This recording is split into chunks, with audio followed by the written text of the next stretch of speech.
Hello, everyone, and welcome to the Paranormal Pride. I'm your host, Denise Pridemore, and tonight my guest is Lynda Quirino. You guys may remember her. She's been on the show multiple times.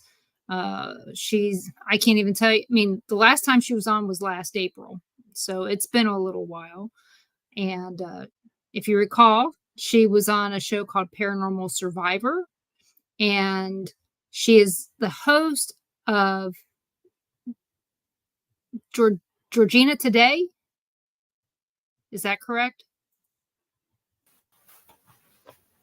Is that correct, Lynda? It's Georgina Life, actually. Georgina Life. You were close.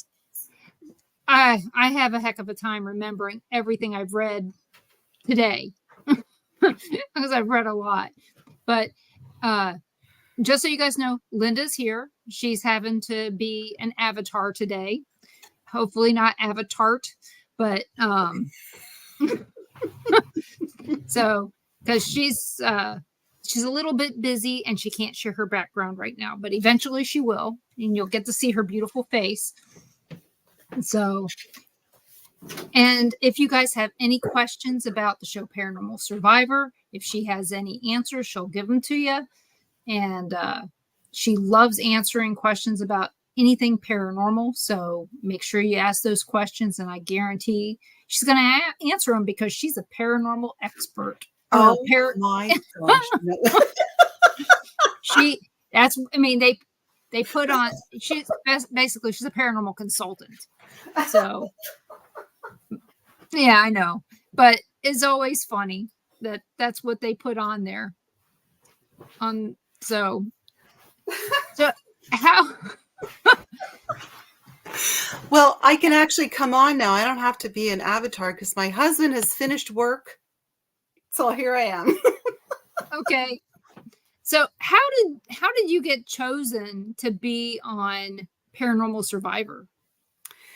It was a strange thing because when they were first starting the show, they were reaching out to a lot of Canadian paranormal groups because the show originated in Canada.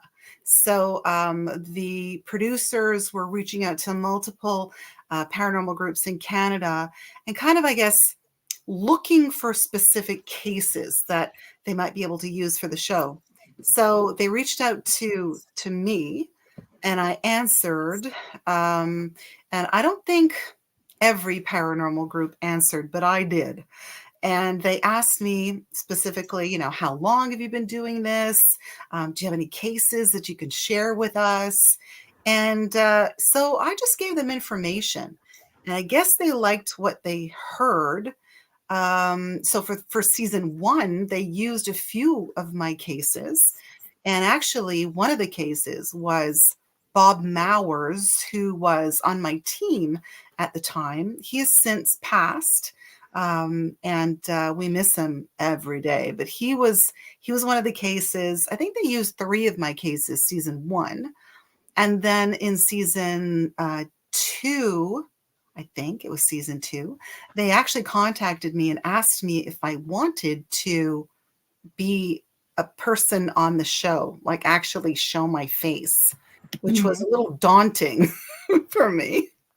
But I thought, well, you know what? Why not? I know it's out of my comfort zone, but so many things in life are out of your comfort zone. And if you never take a chance, then you never know. But it was really a lot of fun. And I got to work with people like Katie Turner, who also has a team, and Michelle DeRoche, who is pretty incredible. She's got a huge successful podcast, and she works with, a lot of really amazing people. It was a great thing. So it was kind of random. And I guess it's just because I answered, and I must have, given them the information that they needed, because they did use a few of my cases in other seasons as well. So it was great. Yeah, the only one I knew besides you, and I met you through somebody who had been on the show, Exactly. One of the cases. And we're not going to give any kudos to this person. But what came out of it was that we became friends. And yes. because he recommended you to me to be on the show, and I was like, okay, I hadn't had the show very long at that time. I mean, I'm coming up on 9 years here in April, and so you figure we've known each other most likely 8 years. Yeah, I think that's true. Yeah, he's Everything happens for a reason, right? You meet people in your life, you're sort of put together for a reason, and I truly believe that. I really do. well, I really- Ruby's going to be 7 or Okay. 6. Oh my gosh. So 6. So, and you made pork chop for me I when did. she was pregnant. So that should tell you at least we've known each other this long. But Wow. I met you before that. So, Yeah. and we still have pork chop. He still he's packed up, but he has a home here. And Good. every once in a while, Ruby will find, when he was out at their house, he would find it and he would carry it around. Oh. But he doesn't really, I mean, what's really bad is I haven't called him pork chop since I held him as a baby. And I looked down at him and he kept grabbing my fingers like a monkey. And I Aw. call him Monkey. Aw. But I love So, that. I mean, it's good to know that pork chop is still alive and well and not missing any stuffing, which is a good nope, thing. nope, he's not missing anything. That's And good. I mean, I feel bad that I call him Monkey, but the other day I asked him, I said, do you like it when grandma calls you Monkey? And he said, yes. See? There you go. So, but what's funny is that his sister Clover, beautiful name, she wants to be called Sissy. Oh my gosh. Really? And yeah, and she's not yet 3 yet. She'll be 3 in 6 weeks. Oh my gosh. That's crazy. It's they grow so fast. So Yeah. but I tell you, pork chop is one of my favorite things that we got Ruby, and he's very special to me.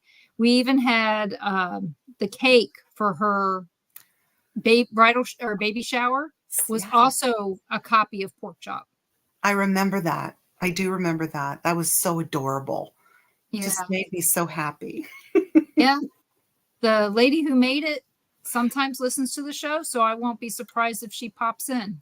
So Nice. she's still back there in Missouri. I want to say hi to Mike and Susan, Ron's mom Karen, Dara, and Tom McNicholas. So, hey guys, I'm glad you're here. If you have any questions for Lynda, please put them in the chat and I will make sure they get asked and answered. So, I was reading on your Facebook that for Georgina Life, you are a volunteer.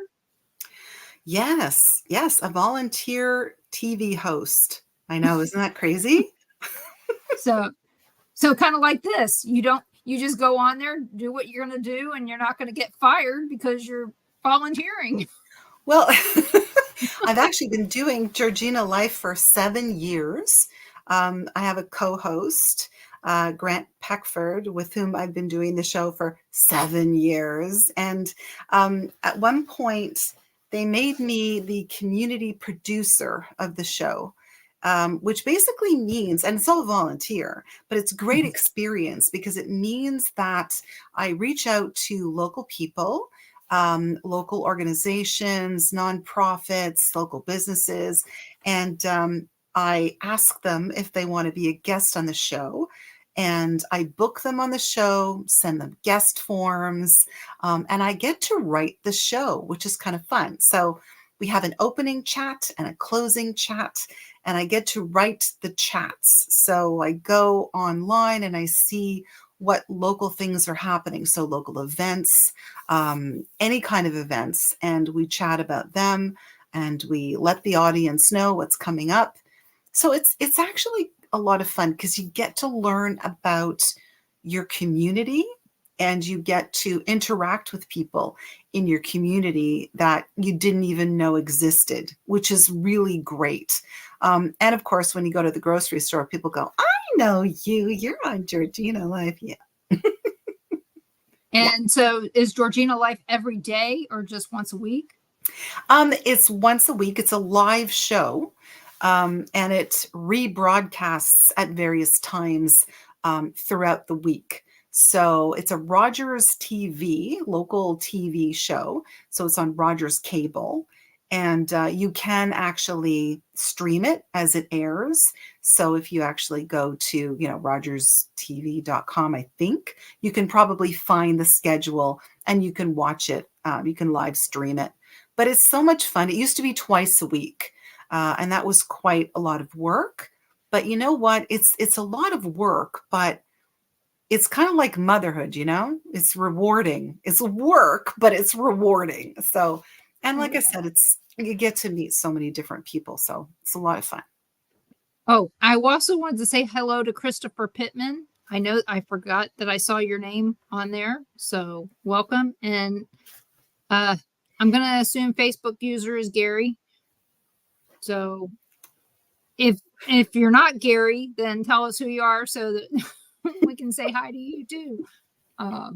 So, and you've been doing that 7 years. Wow. Did it go down to 1 day a week during COVID, or were you able to even do it during COVID? Yeah, we actually did it during COVID. We did it on Zoom, which was really challenging because it was kind of like the Brady Bunch, So you'd have like the hosts and then the guests, and it would be like, oh, you're up there, or oh, you're down there. But it was a lot of fun. It was really challenging because people's internet connections too sometimes weren't so good. That was me. But I mean, it was great. We've always done it twice a week on Mondays and Wednesdays live. But then just this year, so in 2024, we're now doing it once a week, which is actually really good because it's less work for me for sure, but it's good because we're also utilizing the Wednesday time slot that would have been a show to pre-tape things. So if we have a musical guest, we can do the pre-tape of whatever they're doing. And if we have some other people who can't make it to the studio on different days, then we can pre-tape and then we can air it during another show. So I don't know. I think it's so much fun. You learn so much about, not only doing television, but also a lot about yourself. And like I've learned, don't just be yourself, don't try to be somebody else. Don't try to look too great, because when they see me in the grocery store, they're not going to recognize me if I look too good. You mean if you use a filter on every picture? Right? I cannot stand that. I'm sorry. Yeah, thanks. Me too. I'm sorry. This is what I look like. I have on no makeup, and this is what I look like. And if you'd have been here last Tuesday, you'd have seen that I had gray hair too, but not now. I feel that. I mean, I'm always ready. My complexion is ready, and I tend to look ruddy on TV. So I figure, seriously, yeah, people hide a lot of their flaws. And honestly, they're really not flaws. They're character traits. This is how I feel too. So yeah. I've been really proud of the fact that I don't wear a lot of makeup, and the only time I do is when I know that there's going to be a lot of pictures and a lot of people around, mostly so that I feel comfortable being in a dressed up situation. Yeah, exactly. Yeah, I don't use filters. Well, and how often do you need makeup when you're going to the beach? Let's be honest. Oh, no. Waste of time. Hey, Robert and Tara, welcome to the show. So, I saw that you are also working on another project, which is part of why you are not available this weekend, and you're not going to be available next weekend. You know what, Denise? I have so many projects on the go all the time. And my husband always says, it's all these volunteer projects that you do, right? So if you got paid for them, imagine we could probably afford a bigger house, but but a bigger house, you have to clean that bigger house. Oh yeah, true. Okay, so don't we're not going to go there. I hate cleaning, so let's not do that. No. Believe me, I don't like cleaning house either. Ugh.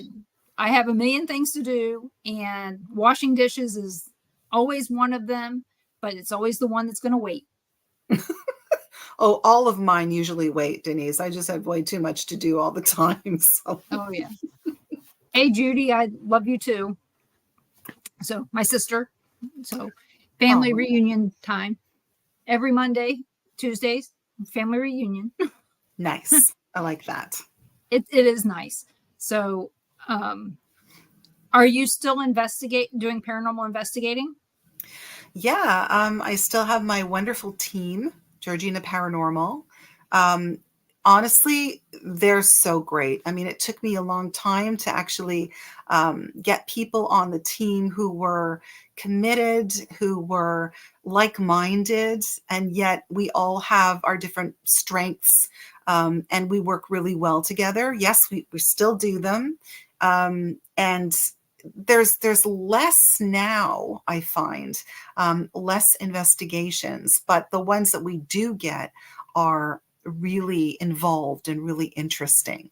So I find there's a lot of paranormal teams around where we are, um, but yeah, we still do them. We also do our meetings. We have public paranormal meetings every second month that are free in the town that we live in.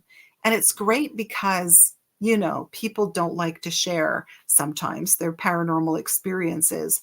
And if you have free meetings where the general public is invited, they're free of charge, non-judgmental location, non-judgmental people. You just get together, you talk about your paranormal experiences. People are more likely to share in that kind of an environment. And when they realize that there's other people that have had similar experiences, then they don't feel crazy, they don't feel nuts. And they're more likely to share details of their experiences, which helps other people too. It's that group therapy kind of situation. And that's so great. We're continuing to do that as well. We've been doing that. We were wondering how long we've been doing that. I think um, we've been doing that for about 10 years now. So Oh that's a lot wow. of years. Yeah. It sounds like a fun way to meet people and possibly even get some cases or at least train people. And speaking of training, Gary wants to know, what is your team's best equipment?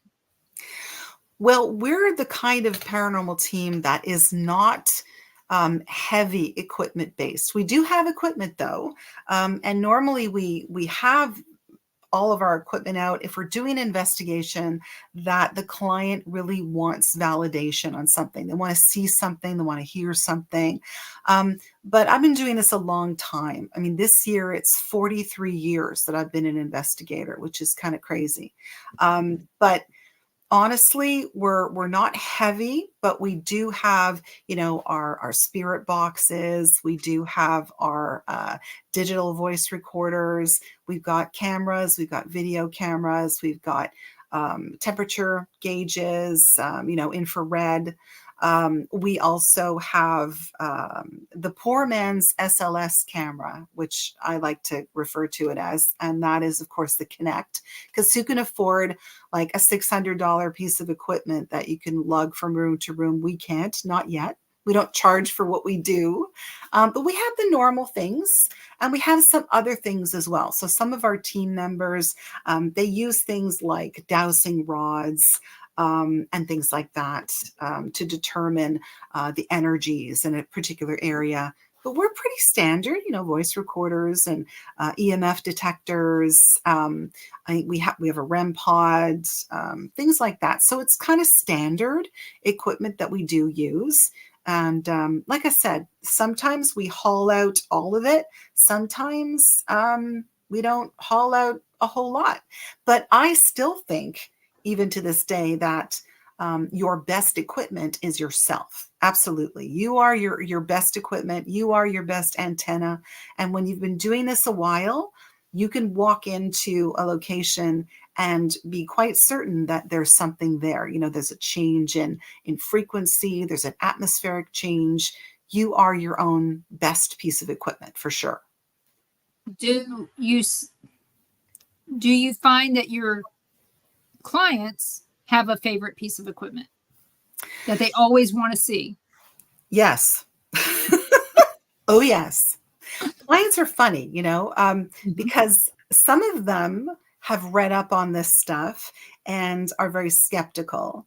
But most of them watch the ghost shows on TV and they like to see the bells and the whistles. So they like to see things like your K2, right? Because it lights up. So they like that. The REM pod makes a noise and it lights up. So they like that too.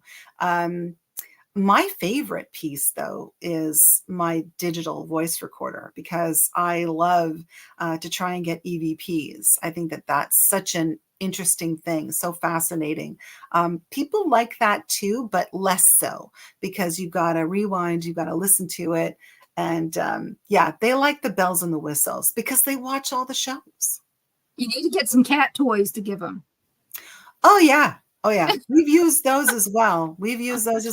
And the funny thing is, often you may not use that in a sort of legitimate paranormal investigation, but we do things for our community. So we do something called One Dark Night, where we walk around the Pioneer Village, which is definitely haunted, but you have a group situation with you. So of course they want to see that.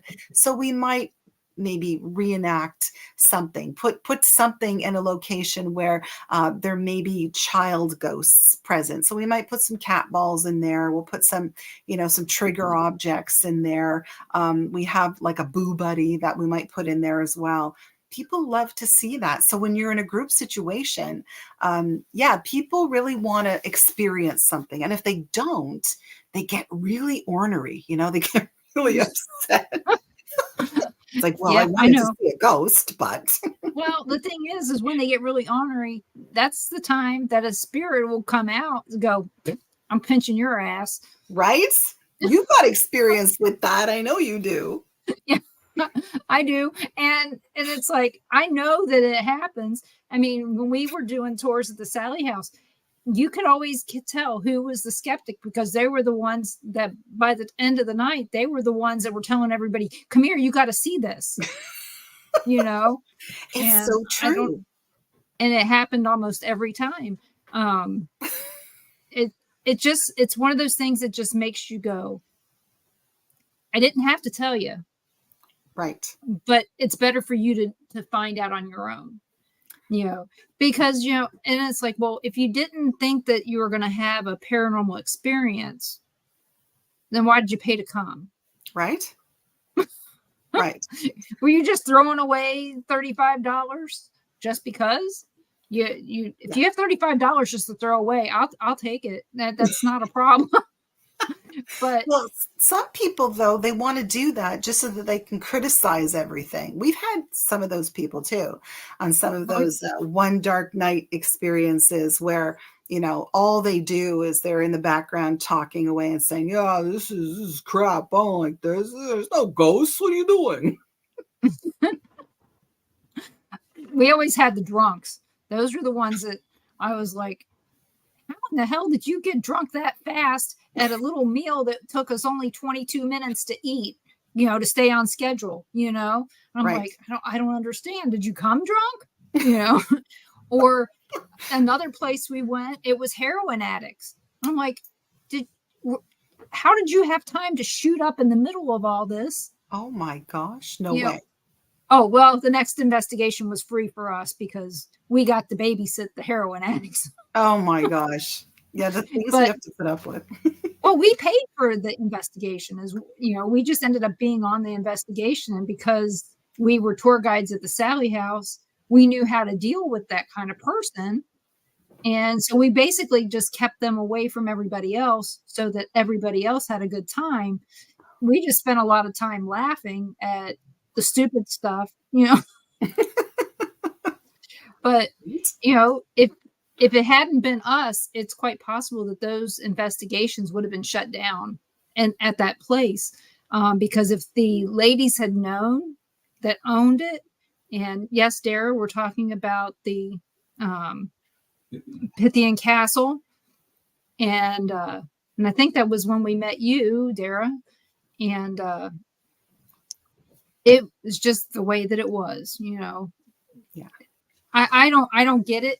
It's like people who get drunk before they go to a concert that they've been wanting to see, and then they don't remember it the next day because they were drunk the whole time.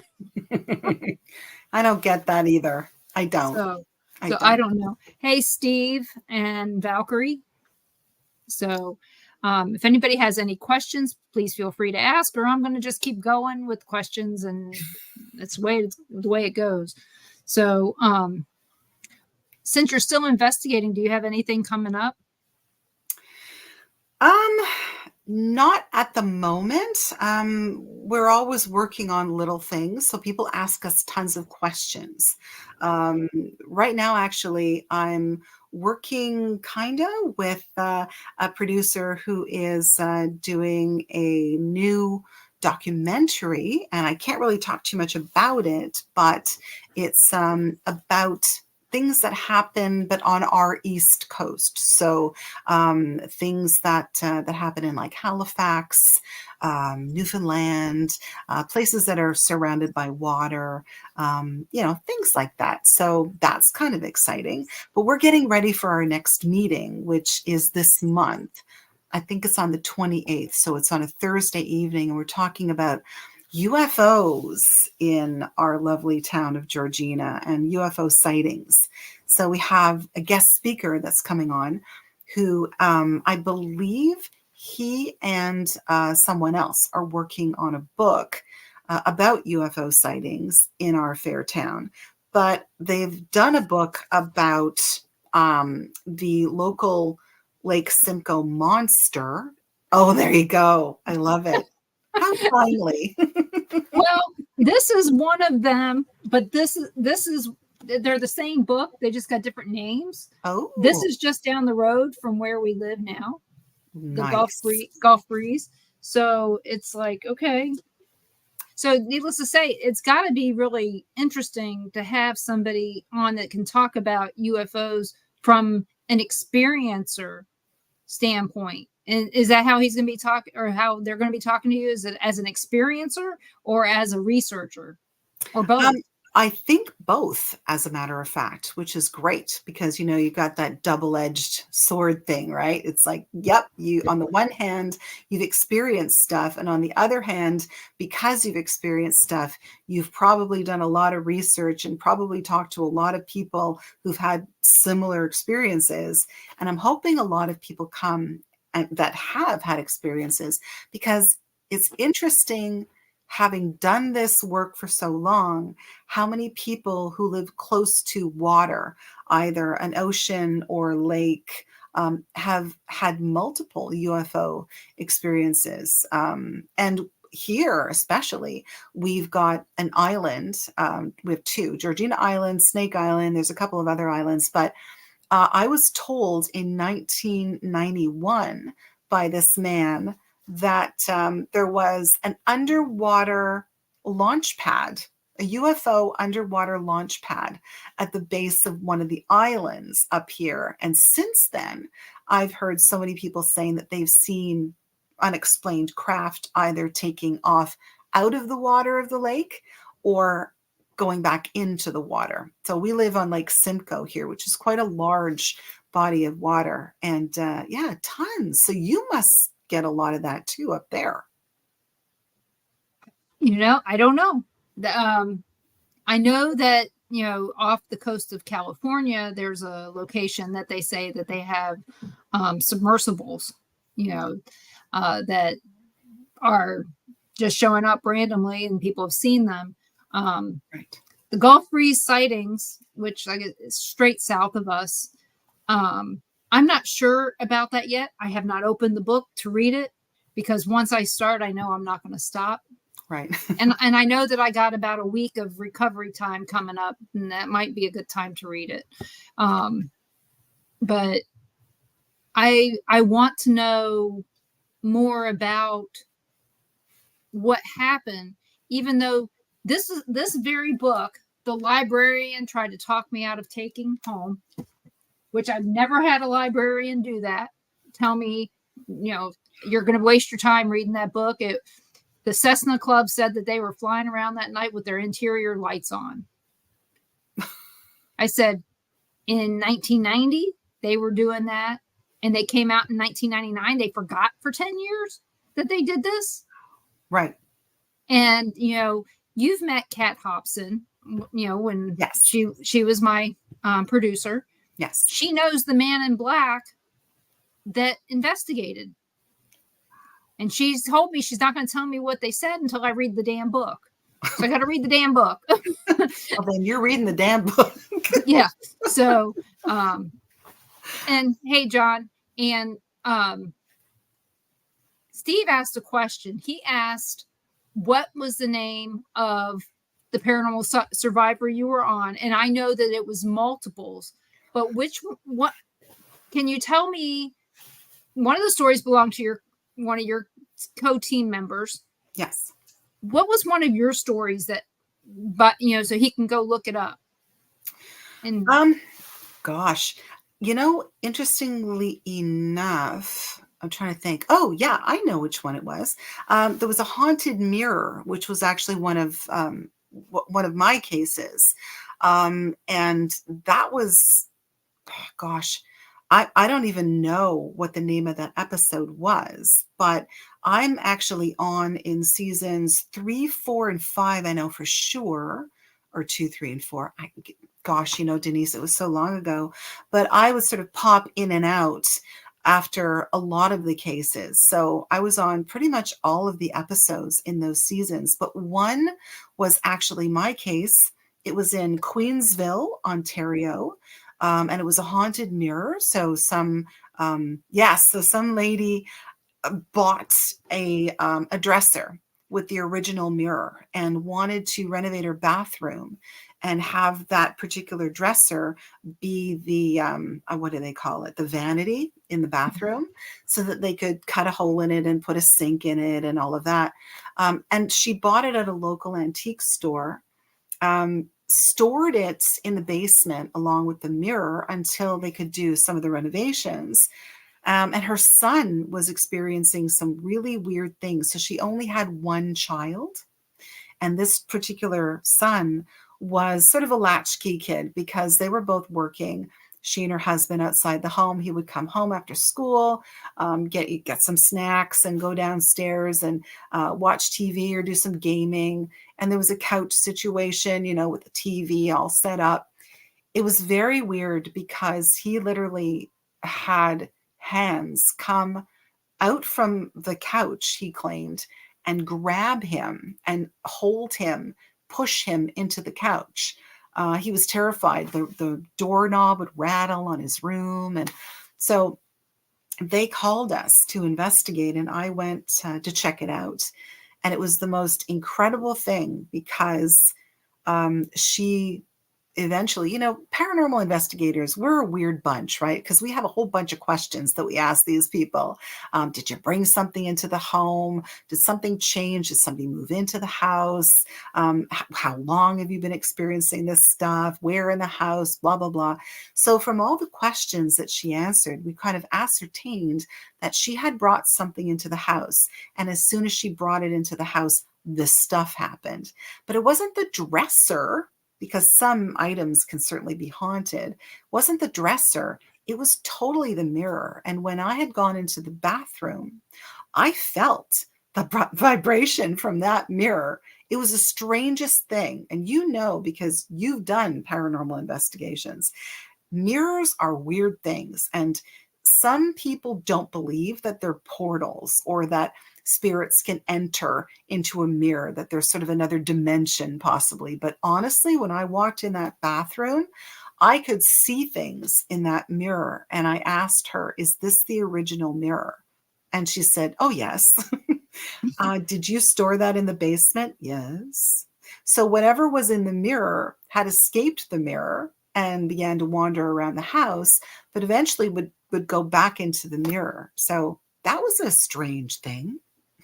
Yeah, very strange. It was. And there was, I remember back in the day, people used to talk about putting mirrors to where, triangulate or more.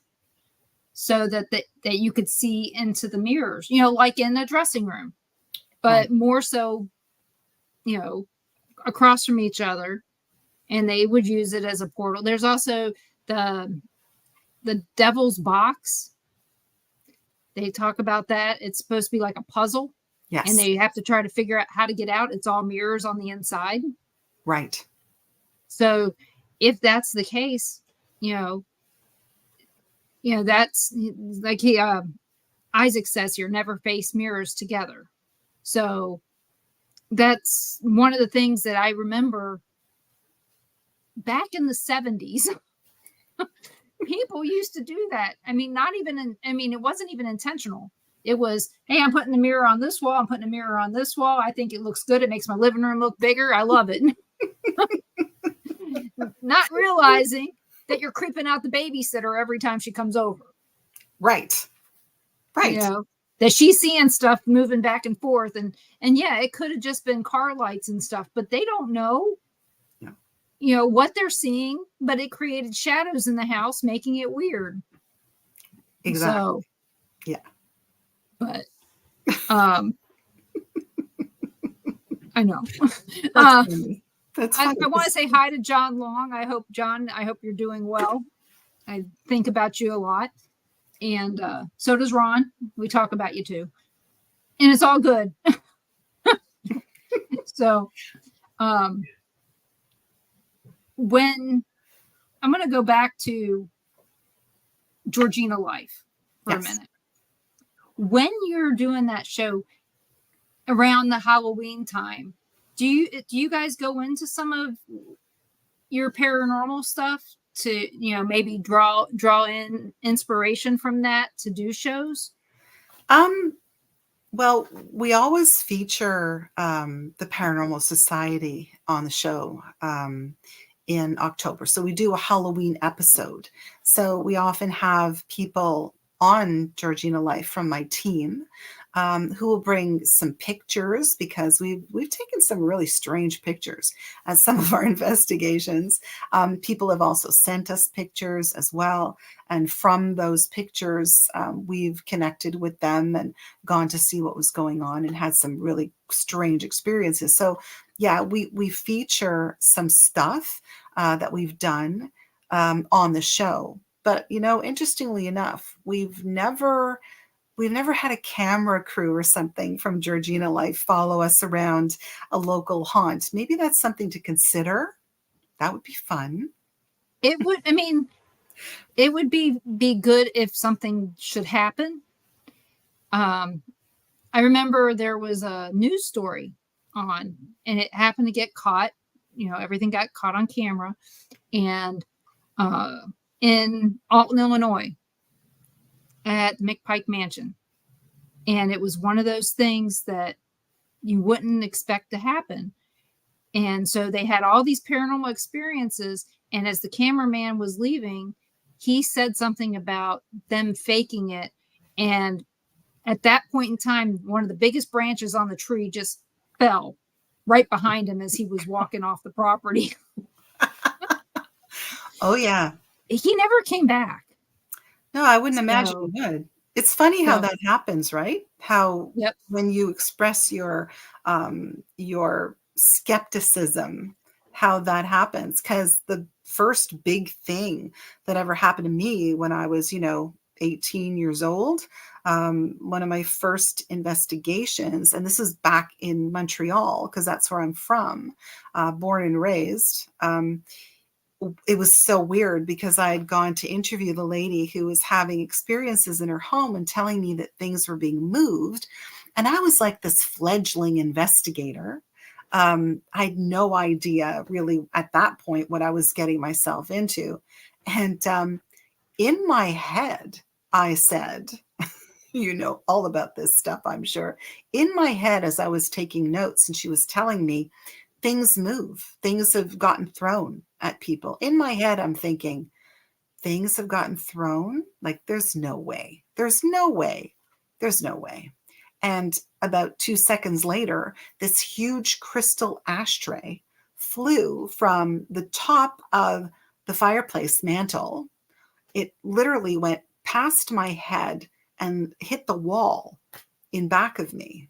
And I can still, to this day, I feel like the graze of this crystal ashtray, and it hit that wall really hard. So that was my warning. In other words, really? You're skeptical? Here's something to be skeptical So about. that ashtray, was it harvest gold or avocado? Right? Just saying. Right? I know, right? Yep. 70s. We had a bunch of harvest gold ones and avocado ones at my mom's. So Tom McNicholas asks a really good question. And I know what Farrah Rose would say. She's a demonologist and she's Catholic. I know what she would say to this. But what is your answer to this? Why is it when you call on spirits of departed friends and family, you never get a response? That's a really good question. We've actually had that question quite a few times at our meetings, because people will say, you know, my mom passed and I really was hoping that I would see her or be able to talk to her. Or, you know, if I'm standing in a room and I say, Mom, please show me a sign of your presence, I never get anything. And I'm really upset about that. And we have responded to that differently. Different members of my team have responded to that differently. One of them is that, you know, they're departed. They've gone on. So if you're a very religious person, let's say you're Roman Catholic, you might say, well, they're with their maker. They're with God. They're in heaven, and they do not interact with us because they've gone on to a better place. But truly, I think sometimes we want this so badly that we can't really tune into that particular frequency or vibration that they're vibrating at, their frequency. And I often tell people who say that, pay attention to your dreams. And when you're in that sort of somnambulistic state where you're kind of in between sleeping and waking, because oftentimes they don't want to startle you. They don't want to frighten you. So they don't come and just say, hey, hi, how are you? Miss you. Because they might startle you. So they'll come to you in your dreams. They'll come to you when you're in that kind of semi-conscious state because they can. So often people will dream about their loved ones. And then we have some people that say, well, I never dream. I never dream about them. I think if you pay attention to that state, maybe you call out to them when you're falling asleep and say, you know, Mom, it would be really great if you could visit me in my dreams. And then you pay attention to those dreams. Maybe you wake up a little slower the next morning. You might remember your dreams. I think maybe you just want it too badly. I know that sounds crazy, but most people on my team will say that too. You might want it a little too badly. And then there's some people, you know, Denise, who say, well, I want it so badly that I'm going to buy a Ouija board and, you know, try it that way. Don't do that. Don't do that. Hey, Cassie, Russell, and Nick. It's nice to have you guys here. If you have any questions for Lynda, please feel free to ask them, and I will make sure that they get asked and answered. So, but it's nice to have you guys here tonight. So, one of the things that Kenneth Deal, he's passed, he would say that your loved ones, you may see them, but you'll never hear them because they can't talk to you. And it's a religious answer he has about it. But he told me, he goes, if you're hearing speaking, be questioning what you're hearing. Interesting.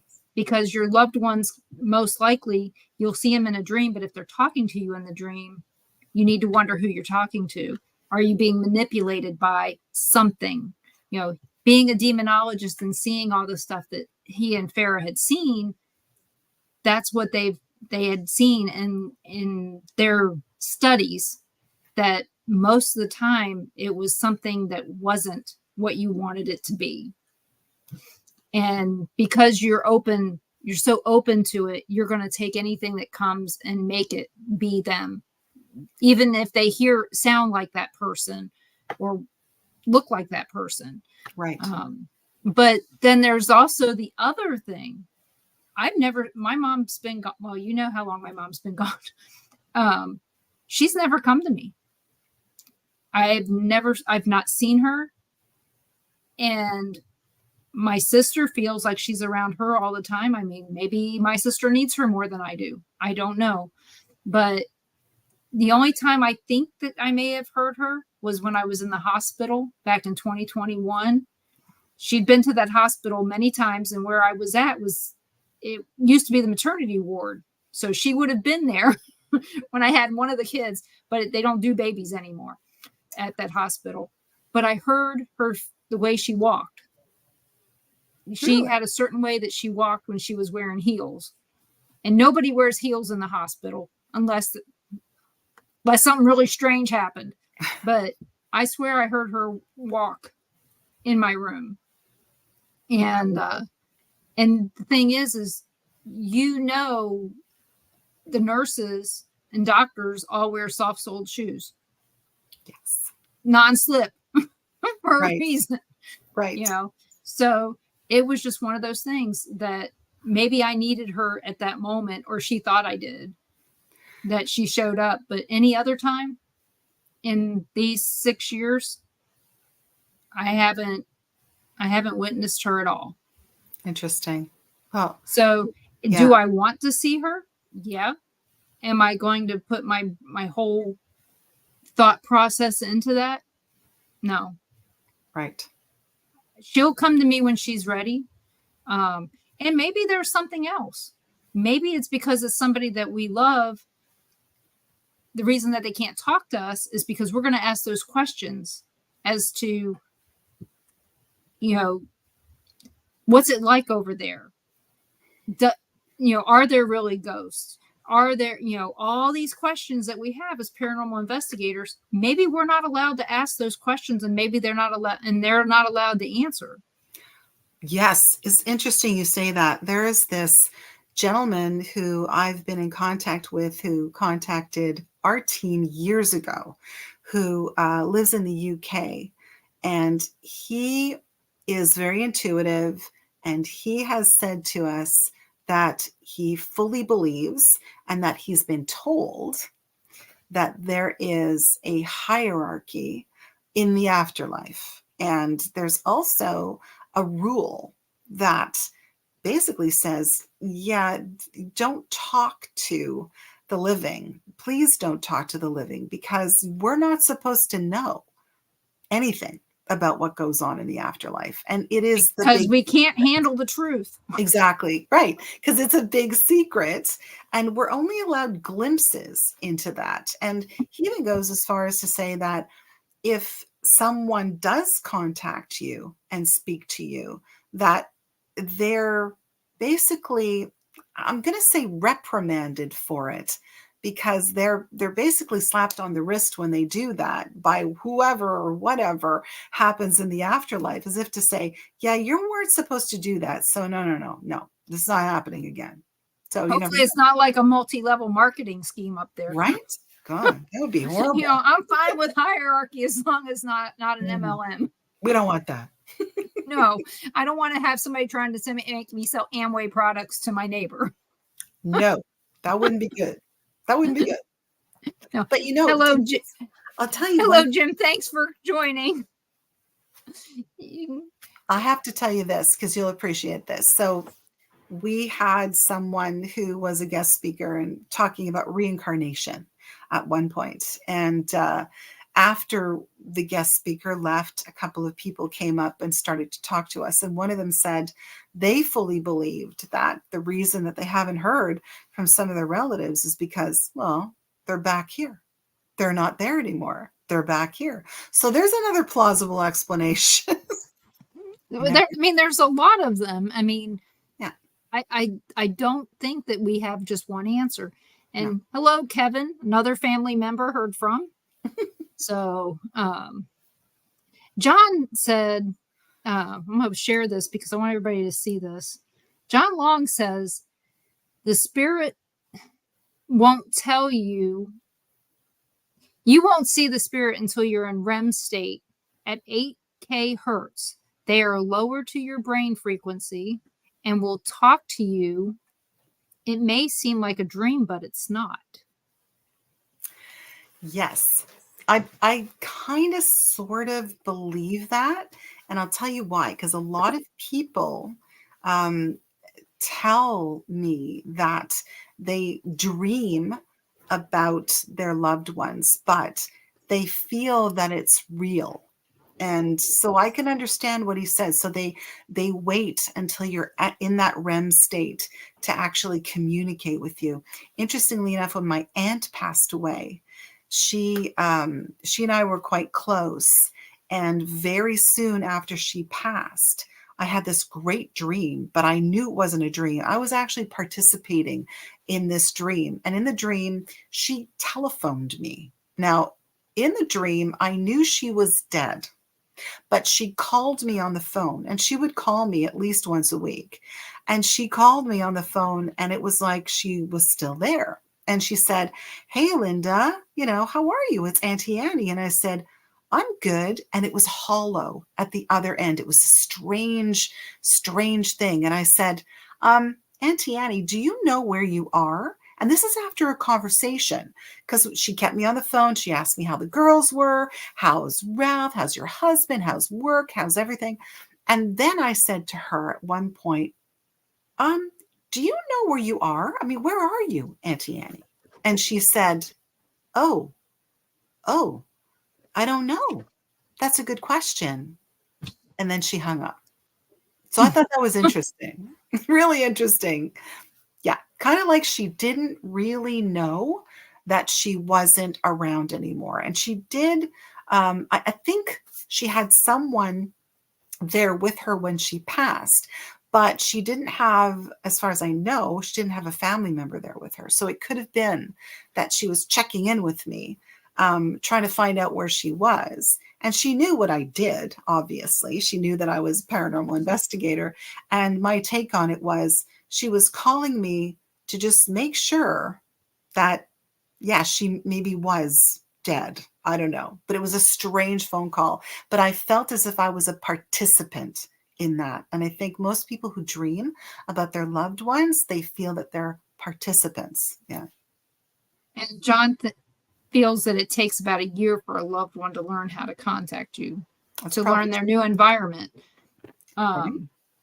One of the things, my brain just went completely blank. It was so important too. Dreams. So have you ever had a dream where you're, like you said, you're fully participating in it? You get up, I mean, you're not asleep. You get up, you go to the restroom, you come back, and you pick right up back in the dream, right where it left off. And again, participating in the dream. And you remember it until you tell somebody about it, and then you forget it. Yes, I have had That that. happens to me a lot. It's weird. Well, how about the times that we woke up pissed at our loved ones because they've done something that we saw in the Yes. dream that they never did? Yes, a lot. Oh, I wanted to beat the living crap out of Josh Hurd once. Oh, did you? And he wasn't my loved one, but I wanted to beat the shit out of him when I woke up that morning. Oh my So God, luckily he doesn't know that. He might now. But he might now. yeah, it was just, he had me really pissed off in that dream. That's funny. Oh my. It was funny. I told her, I mean, it was enough to where I remembered most of the dream and still remember it to this day. Cause I mean, I was that mad at him when I woke up. Oh no. So That's funny. well, it's like I said, it was just one of those funny things that, I mean, the next time I saw him, I wanted to tell him about it, but there was too many people around and I couldn't, how do you explain this to them, Right. if they happen to hear that I was mad at him for something he didn't even know about. So I love that. oh yeah. I mean, I think that it happens to everyone, but usually it's with their significant other that Yes. they have these dreams and they wake up mad at them for something that they don't even know why you're mad at them. And well, Ron will tell me these dreams sometimes, and he'll go, "What do you think?" And I go, "It's a dream. It's a dream. It is what it is. If it had Yeah, any we real don't. meaning, We it don't. would have happened when you were awake." Yeah. Yeah. But I do believe that there is meaning in your dreams. As we've been talking, there is meaning in them, but as John says, not meant to be shared. Maybe it's just a message for you. And when you want to remember it so bad, you're going to share it to someone. Maybe you're just not allowed to do that. It's kind of like the Men in Black, you know, it's for you for that time, and then after that, boom, it's gone. Yeah. And you're not supposed to you're not supposed to remember it after that or That's share true. it or anything like that. That's true. um if it's a prolific enough dream, it will change something within you, I believe. Yeah, I think that's really true. I do. I think that you can have prophetic dreams as well. Um, and I don't know quite what that is because I had a debate about this with someone not that long ago. And they said, yeah, how do you feel about, when you dream something and you think, yeah, okay, that could happen. And then it does. Like, are you psychic? Is there something that happens? And I said, you know what? I don't know. I mean, there are people that will say that we're living along a particular timeline. Like if you go and you see a psychic medium, they will tell you, all right, so based on this particular journey that you're going on now, the likelihood that these things that I'm going to tell you are going to happen is quite great if you continue along this particular timeline. But you have something called free will. So you can continue along your timeline, but then, suddenly if something else happens and you choose to go along a certain direction, then this will change. So what I'm telling you now is likely to happen, but you have free will and you can change it. So Mhm.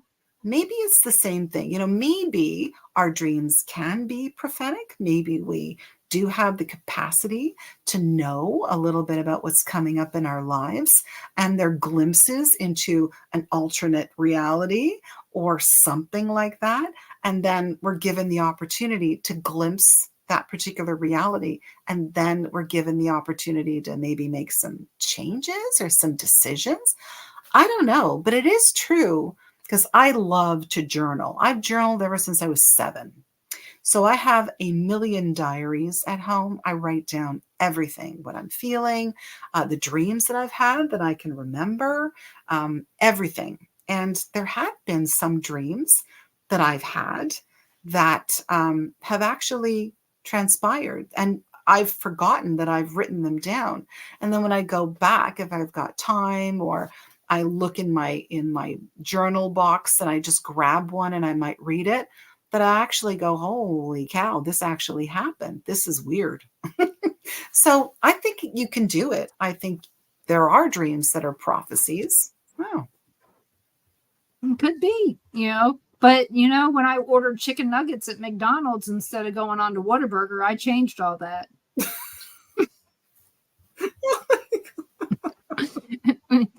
We never go to McDonald's anymore, so I Oh, know that's where it changed. no. That's funny. Just, but it is as simple as that. One little decision that maybe was little to you in the scheme of things may have been major. Yes. We don't know which decision is going to take us along this timeline or that timeline, because I think about back to time, people always go, if you could go back in time to something, what would you go back to? And I said, I'd go back to the day before my dad died, and I would tell him that I love him. Yeah. Would I change the fact that he died? Go to the movie The Time Machine, which was his favorite movie. You can't change that. It's just going to happen some other way, and I think that knowing what you can change and what you can't change is going to give you so much power. Yeah, I agree. Again, it's as simple as going to Whataburger as opposed to going to McDonald's. Yeah. It could be that simple, or making a left when you go out of your street as opposed to a right. Yes. This is right. This is left. I know I did it the wrong way. But I was just thinking about the road, okay? Right. From where I'm sitting, that's where it's at. But it is the same. And John Long says something as well about not being able to remember it or not being able to share it. He says it's the same when you get taken by aliens. Right. When you tell somebody about it and you keep telling the story over and over again, are you opening yourself up for more abductions or less? Right. You made that decision to either tell or not tell. And, when it comes to, we're back to the alien stuff that we were talking about, the UFOs and the UAPs. And what do you think about that? Do you think that if, Travis Walton told the whole world what happened to him, that it stopped him from being abducted anymore because they know that everybody's watching him, or open him up to, well, besides criticism, more abductions? Yeah. Yeah. I mean, there is that. I mean, even in the paranormal world, people always say, if you open yourself up, that's when things are going to happen. And I think that's true. I mean, if you think, gosh, so many people have said the same thing to me.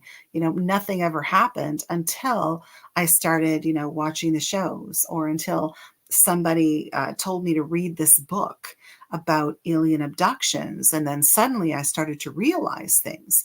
Yeah. And I think so. I think if we open ourselves up, our mind will open up. And I think we're like this beacon. It sounds so weird, but it's like we're this beacon of light to either them up there, if you believe in aliens, or ghosts and spirits, or if you talk to, Michelle DeRoche, demons as well, because she deals with a lot of demonic cases, and she'll tell you, you can invite things in. It's like those black-eyed children. Don't open the door. If you invite them in, things will happen. I don't have a peephole, and it's hard to see through those cut glass windows. Just saying, everything looks weird through there. Looks like a kaleidoscope. But Jim Black, he said when he interacts with his mother in dreams, that her dress is not the correct for the period. It seems like she's always 200 years ago, as opposed to the time frame in which she lived. That's interesting. Although when you speak to people about ghosts and spirits, they will tell you that apparently you choose how you want to look to people. So let's say you're particularly fond of a specific era, then you might choose to show yourself dressed in that particular clothing of that particular era. So there you go. Never know. So if you love the Renaissance Festival, you're going to be coming back as a pirate. Here, it's going to be pirate. Okay. Right? I'm sorry, but everything here it goes back to Victorian times, but it's pirates. I mean, we got crews of everything, Mardi Gras, everything for, what is it? From January 6th until whenever Mardi Gras is, to Fat Tuesday. That's all that you hear about are the pirates and stuff. We just had our Ren Fest here last weekend. And, every place else I know of, they do it in the fall. And here they do it in the spring. Well, they can't do it in the summer because it's 115 degrees and the humidity is going to kill you. You know, so it's one of those funny things. But, I got a feeling here, a lot of the spirits we're going to see are going to be dressed as pirates. Could be. that's what they're dressed as at the Christmas parade and at the Mardi Gras parades. It's just what I'm seeing. So That's what they are. maybe that's it, Jim. Your mom had a fondness for 200 years ago, but she likes the clothes that she's wearing. That's right. Who knows? She loved Little House on the Prairie, but hated those long skirts and horrible shoes. Exactly. Exactly. You just never know. You don't know. And he noticed that he's not dressed in that era either. He says, Okay. I just noticed that in the dream that I noticed the difference, if that makes sense. And it's like, yeah, the background doesn't match what you think it should. Interesting. That's interesting. And that kind of goes back to what you had said, where you should be paying attention to how they look or how they sound, because it may not be who you think it is. And a lot of people, when they're dealing with ghosts and spirits in their home, yeah, there's that old adage, it might be a little girl. It might look like a little girl. It might sound like a little girl, but it ain't no little girl. So. Yeah. It's the duck syndrome. Right. And so, yeah, I always ask people, how does it make you feel? Yes. If it creeped you out or made you feel uneasy, it's not what you think it is. It's something bad. And if you felt the need to invite it, not good either. Yeah. But, I've already dealt with everybody says it's a little girl thing. And, and it wasn't. And what do I believe? I believe it could have been a lot of things, but you have to go with, as you were talking before about, being, you like using your, not using equipment and being your own barometer and all this other stuff. It's the same thing with that. If you're feeling uneasy, then pay attention. Your gut tells you a whole lot more than anything else. Oh, yeah. The reason that you didn't buy that, Ford Exploder was because you had that weird feeling that maybe I shouldn't buy this car. It's a piece of crap. We had that. We didn't buy it. We went home and said, nah, we didn't want that car. Both of us got sick. If your gut tells you something, pay attention, and it's not going to always be obvious either. That's the other thing. So, No.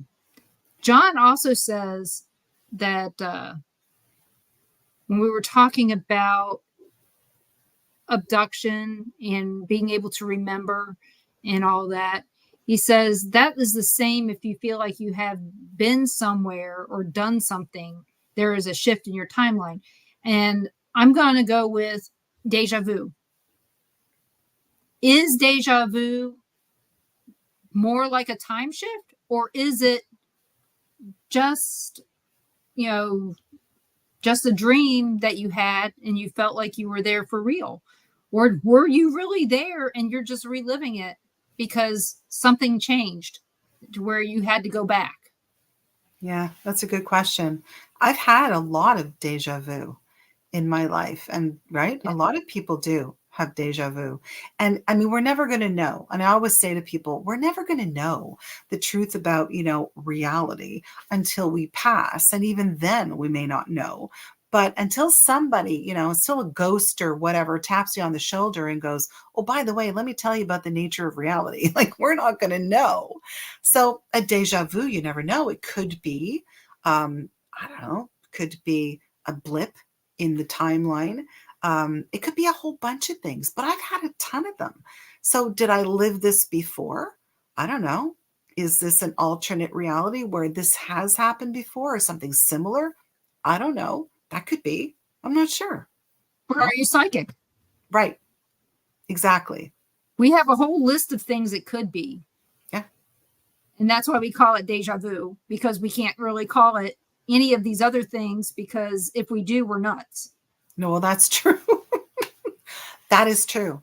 But I do like what you said about the gut instinct. And I have to say that is, I think, what this whole thing about being a paranormal investigator is all about, is that, you need to use your gut a lot more. Your instincts are so important. And all these people that have like realms of equipment, all these things that buzz and whir and light up, and, 5,000 feet of coaxial cable and tons of cameras and all that stuff.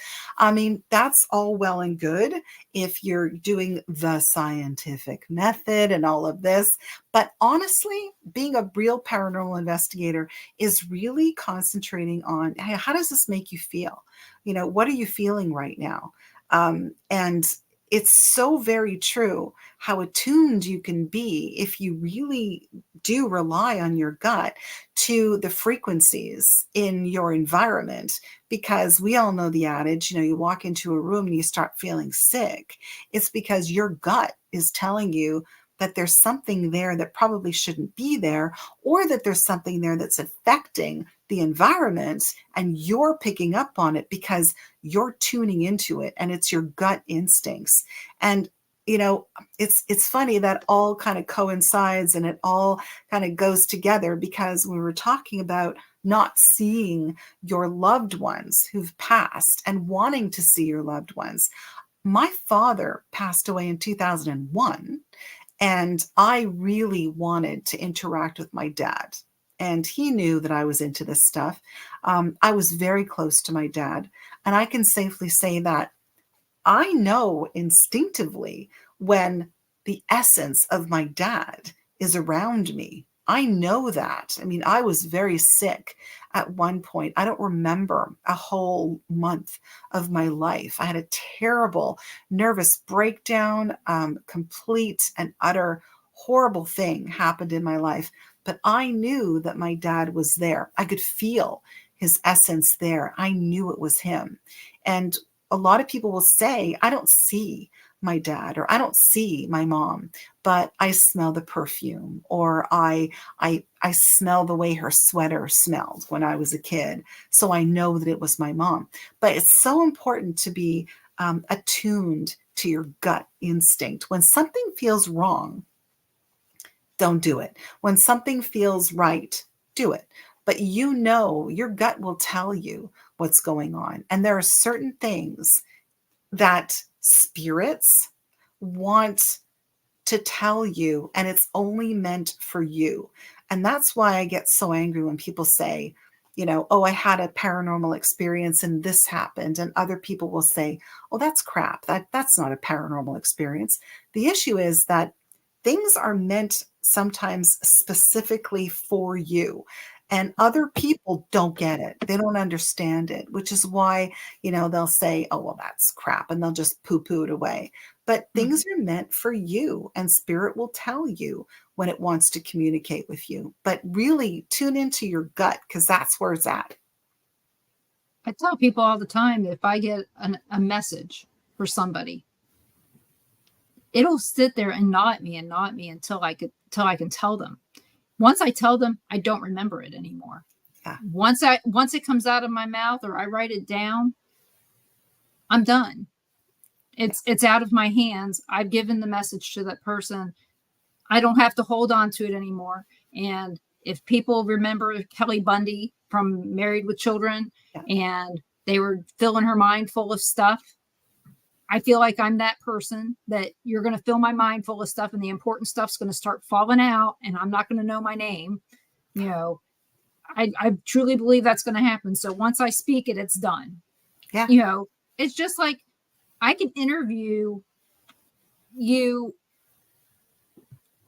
5 more times, and I'm still going to ask you certain questions. I may know the answer. I may even remember the answer, but I just assume that the people listening didn't hear your answer the first time. It's not that I'm forgetful. It's just different audience and a different day. I've slept since the last time I talked to you.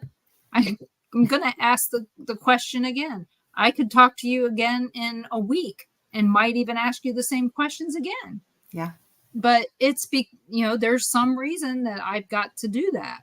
And it is what it is. And John also says here, I would say spirits act different when you have cameras everywhere. Oh, yeah. Just like people. if you don't tell people that there are cameras everywhere, you're going to find out stuff that you didn't know about yourself. That's true. Because people don't always, I mean, how many times on a paranormal investigation has something been said that wasn't meant to be said out loud? Right? 1,000%. How 1,000. many times has that broken up a paranormal team? Oh, yeah. Oh my, is that ever true? That's true. Yeah, I know. And I know that it is what it is, you know. So remember, spirits are or were people as well. Yeah. I mean, I noticed that spirits seem to interact more when you're not investigating them. Yeah. When you're sitting there having a drink and playing cards and they want to be part of it. I feel like they're gonna interact with you more if you're not focused directly on them. Yeah. You know, All the it's time. like the stuff that runs by in my yard that I see out of the corner of my eye. If I'm looking at it directly, for some reason, it never happens. Yeah, it's that whole, watched pot never boils. And it's true. I mean, gosh, when I was with Toronto Ghosts and Hauntings Research Society, we did a whole lot of investigations, and the good stuff always happened when the cameras were turned off and our equipment was put away. And that was in the days where we didn't have a whole lot of equipment. I mean, I can remember being on an investigation where the person living in the home, which was a century home, a lot of memories there, just such a beautiful home. She had seen this spirit of a woman walk down the stairs multiple times, and she was terribly afraid of it.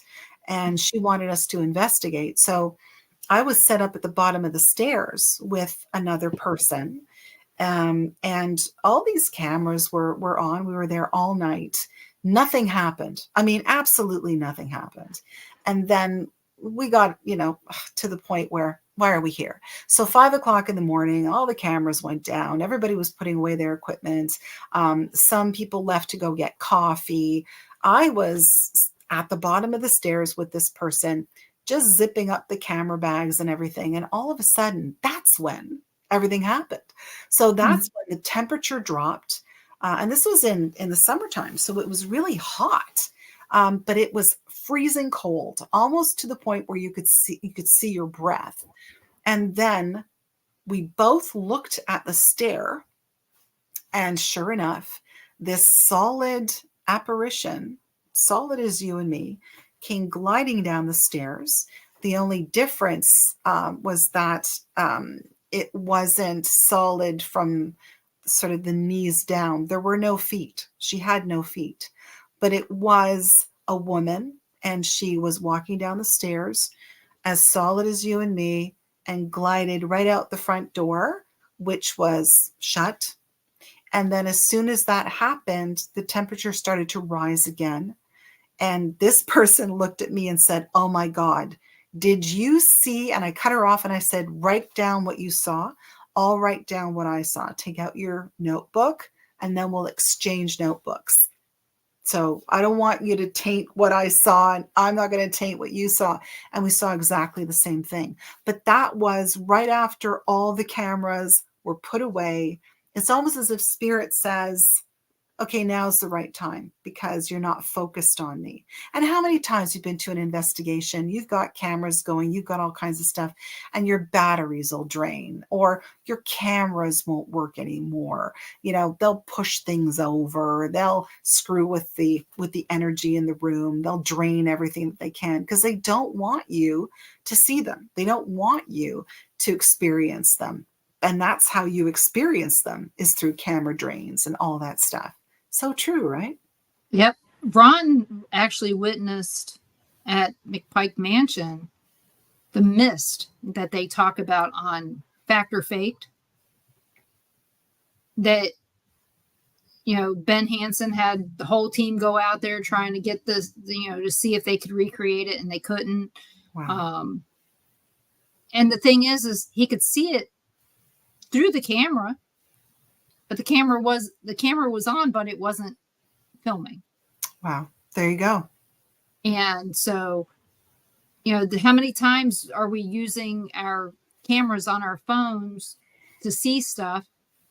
And before we take the picture, it's gone. Whatever we were going to take is gone. John and Jerome saw it too. Yeah. Other people saw it, saw the one that Ron saw at McPike Mansion. They saw it too. 2 other people saw it.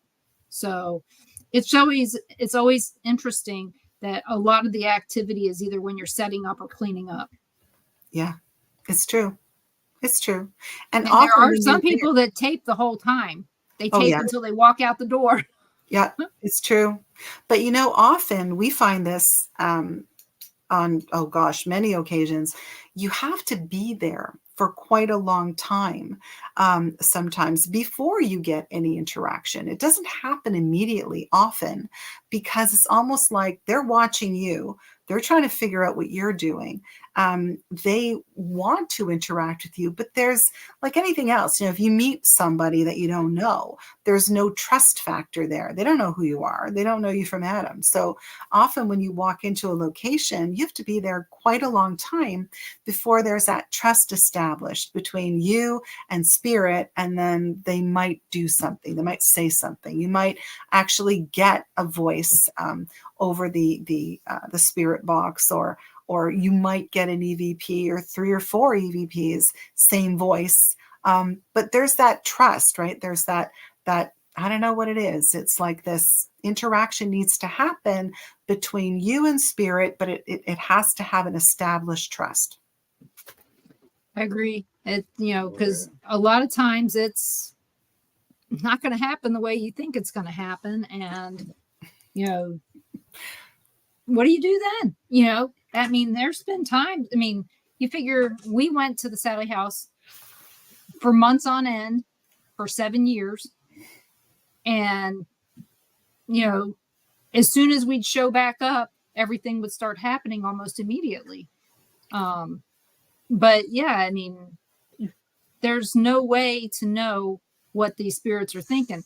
They're going, oh crap, they're going to ask me what year it is again. If I'm male or female. Hell, that hasn't changed since the last time they were here.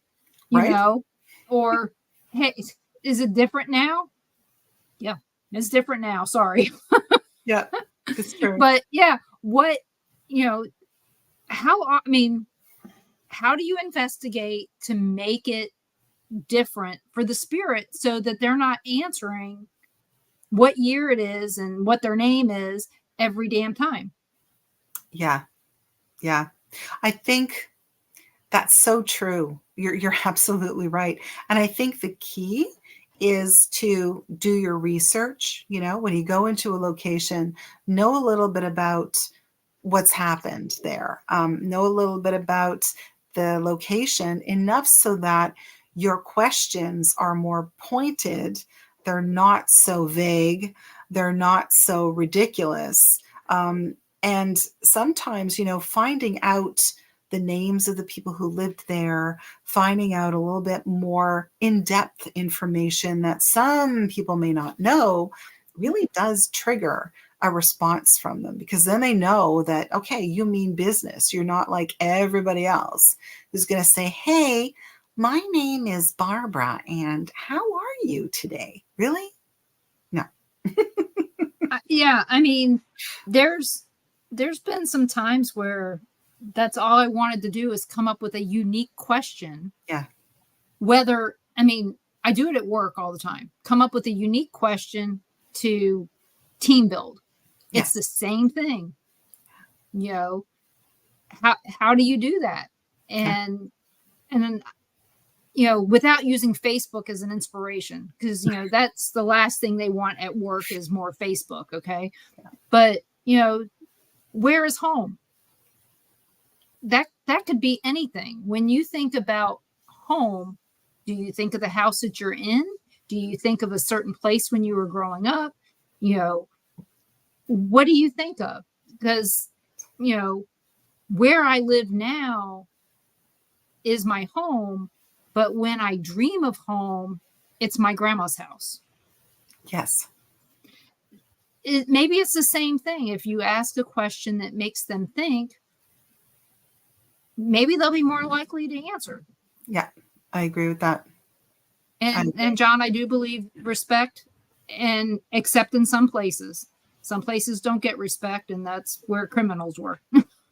I don't always respect. I'm not very respectful in jail sometimes, Yeah. but that's from my past. My past says, I don't have to. That's just me. Having a serial killer grandfather just takes care of that. Right. I just don't have any respect for criminals. But again, they didn't have respect for me either. If they were going to go kill someone, they had no respect for me. Well, So, and we always say, what you were in life, you are in death. So mhm, if you're Charles Manson in life, you're going to be Charles Manson in death. So yeah, it's true. It's true. it is. We found out that a serial killer, suddenly I can't remember his name, was caught here in Pensacola Really? after, yeah, big one, major stories, was caught right, not, I want to say John Wayne Gacy, but I don't remember.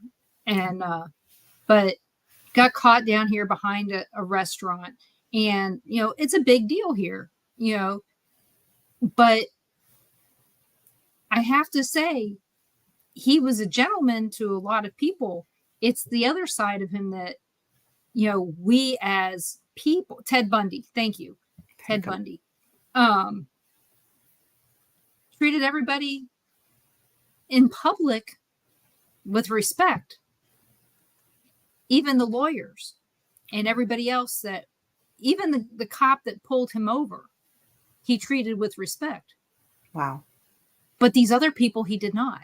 The Right. 12-year-old girl that he murdered, things like that. You look at this stuff and you go, how can I respect somebody who wouldn't have respected me? Exactly. So I think that it's both. So yeah, Oscar's restaurant is no longer, it's some other restaurant. Yes, Steve, you were the one that was telling me something about that, and somebody else brought it up on Facebook recently. And I said, isn't that where he was found? And it's the name of some other restaurant now. Oh, wow. And and I haven't been there yet. Been by there, but I haven't been there. But yeah, it's one of those weird history things. But they always tell, I'm going to treat people the way that they would treat me. I'm going to treat everybody with kindness and with respect until I have a reason not to. Right. Exactly. And I think if we all did that, it would be a much better place. Yeah, I agree with you. I agree. I mean, I think, those, well, we shall not name them, but those paranormal investigators who do a lot of provocation, there's a problem with that. Mhm. I think that, you would respect a person, a living person, and you should respect the dead always. And you're right. I mean, if they treat you badly, that's something different.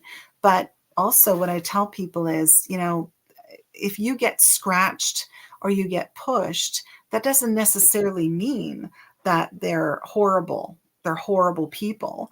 They're horrible dead people. It just might mean that they're trying to get your attention. And they've been trying to get your attention for quite a while, but you haven't really been paying attention. So that's their only way of telling you that they need help or they want your attention in some way, is to push or to scratch you. But I mean, if they're hurting you, that's something different. And I don't necessarily think that you should provoke them, but I think you're well within your rights to say, hey, wait a second here. You know what? Yeah, stop this crap. Yeah, don't do Yeah. that. Like, what the heck are you Yeah. doing? Yeah. I mean, there has been times where I've been scratched by a spirit and I felt its intent. Yes. It was intended to scare the crap out of me. It was Yes. another time I was scratched by a spirit right here on my neck. And we were in a graveyard and Ron asked me, he goes, well, how did you feel? And I go, I feel like somebody was trying to get my attention, not hurt me or anything like that. It's just they they thought I was AT&T, had to reach out and touch me. Right. And that was it. And I was like, okay. But again, we're going back to my gut. My gut always tells me when it's bad. Yes. And this time it didn't. So, I mean, I felt it and it was a little hard, but it didn't draw blood. It was just red. Right. You know, when it draws blood, I think I'm going to be a little bit more skeptical of nice and good. Yes, agreed. So, agreed. But we are near the end of our show. Can you tell everybody where they can find you? Sure. You can always find me on Facebook. I do have an account under Lynda Quirino. People can, if they like, reach out. But you can also reach out Facebook, Georgina Paranormal Society. You can also find me via email at georginaparanormal@gmail.com.